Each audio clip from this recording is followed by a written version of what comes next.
Et oui, c'est la reprise. Bonjour à tous, aujourd'hui nous sommes le lundi 11 mai, il est 6h30 passé et c'est la reprise. Après 2 mois de pause running dû au confinement, je reprends mon entraînement. Mais c'est un entraînement qui est un petit peu spécial aujourd'hui parce que il faut réhabituer le corps et donc la séance est peut-être l'une des séances les plus frustrantes. C'est pas partir l'hiver comme ça comme un fou. C'est peut-être l'une des séances les plus frustrantes, je le dis encore une fois. Frustrante, oui, je le dis, oui, frustrante. Frustrante, je l'ai dit. Tout simplement parce que j'ai déjà vécu après ma périostite. Ce sont des séances de fractionné, marche, course. Et en fait, aujourd'hui, je ne vais courir que 5 minutes. 5 minutes seulement.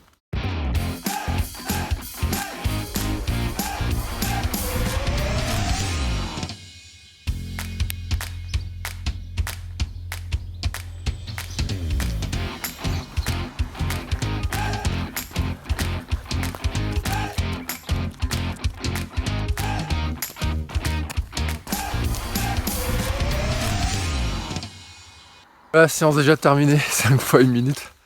Mais alors, assez curieusement, je suis déjà essoufflé. Alors qu'il y a 2 mois, quand j'ai terminé ma dernière séance, j'avais fait 25 km je crois. J'étais en préparation marathon. Et en préparation marathon, je faisais 70 km par semaine, à peu près, je courais 4 fois par semaine. Et là, j'ai dû faire 2 km. Et encore espacé, 5 minutes de marche, 5 fois 1 minute alternance marche-course à petite foulée. Je travaille ma cadence et je suis déjà essoufflé. D'où l'intérêt de la reprise progressive. En fait, c'est vraiment le but. Alors, je vous en reparlerai prochainement dans une autre vidéo pour expliquer un petit peu les histoires de stress mécanique, d'adaptation, de désadaptation. J'en avais parlé dans le podcast. En kilomètre 42, j'ai fait 2 épisodes sur le sujet parce que je crois que c'est un élément qui est très important. Et en fait, dans ma tête, je suis le coureur qui préparait le marathon d'Albi. Dans mon cœur et dans mes jambes, je suis je suis plus grand chose au niveau de la course. Pour l'instant, j'ai la mémoire de tout ce qu'il y a de la course, mais j'ai déjà mal. Je sens déjà dans les fessiers que ça tire déjà, ce qui est complètement paradoxal. Et je le sens aussi dans les genoux. En fait, ce qui se passe, tout simplement, c'est que nos articulations, nos muscles, nos tendons, nos cartilages se sont totalement déshabitués à la course à pied, si vous avez fait comme moi une grande pause. Et qu'en fait, il faut y aller vraiment très progressivement pour lui rappeler tout simplement ce que c'est la course, que le corps se réadapte et que vraiment on lui montre que on va reprendre la course. Donc j'en reparlerai très prochainement de tout ça parce que c'est un sujet qui est vraiment intéressant. Ce que je voulais vous montrer, c'était ma phase de reprise aujourd'hui parce que je crois que c'est quand même symboliquement c'est super important. Si vous avez fait comme moi une grande pause, c'est quand même symboliquement important de reprendre. Par contre, c'est important de ne pas reprendre n'importe comment et c'est ce que je voudrais vous montrer dans cette semaine, mon programme de reprise, comment je vais faire. Alors pour autant, ma séance n'est pas terminée. Maintenant, je vais marcher un petit peu. Normalement, j'ai 5 minutes de marche. Là, j'ai fait déjà 15 minutes dans un sens, donc il va falloir que je fasse le retour, donc ça va faire 20 minutes de marche. Si j'ai le temps, en rentrant à la maison, je ferai un petit peu de vélo, je ferai mon gainage, mes pompes, tout ça.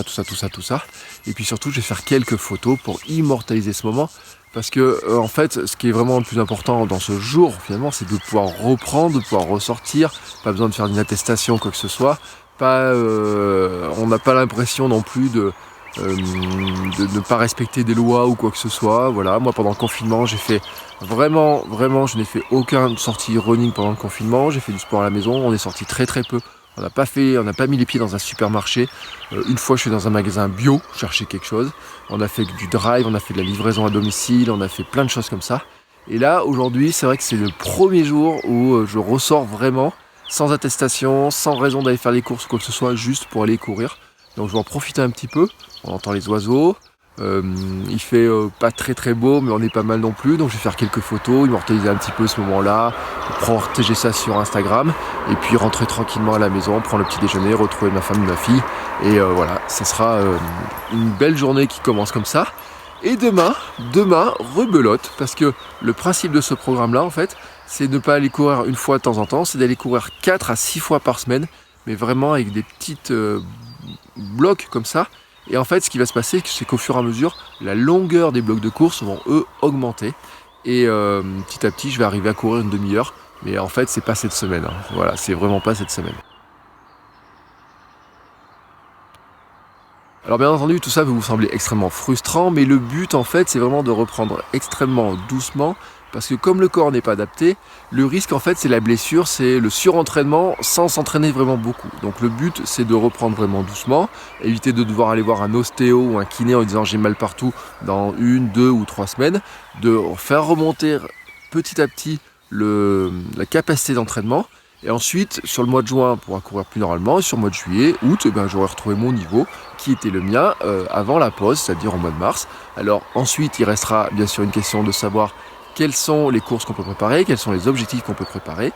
Ça, c'est vraiment trop loin. Et ce qui sera aussi intéressant, c'est de voir finalement si dans la capacité d'entraînement, le fait d'avoir fait cette longue pause permet au corps d'être reposé, donc ça c'est sûr. Si une fois qu'on a remis le corps en route et qu'on a refait toutes les adaptations, etc., si j'arrive à progresser vraiment et être meilleur, plus rapide, plus endurant, plus résistant, plus je sais pas quoi, que ce que j'étais avant la pause due au confinement.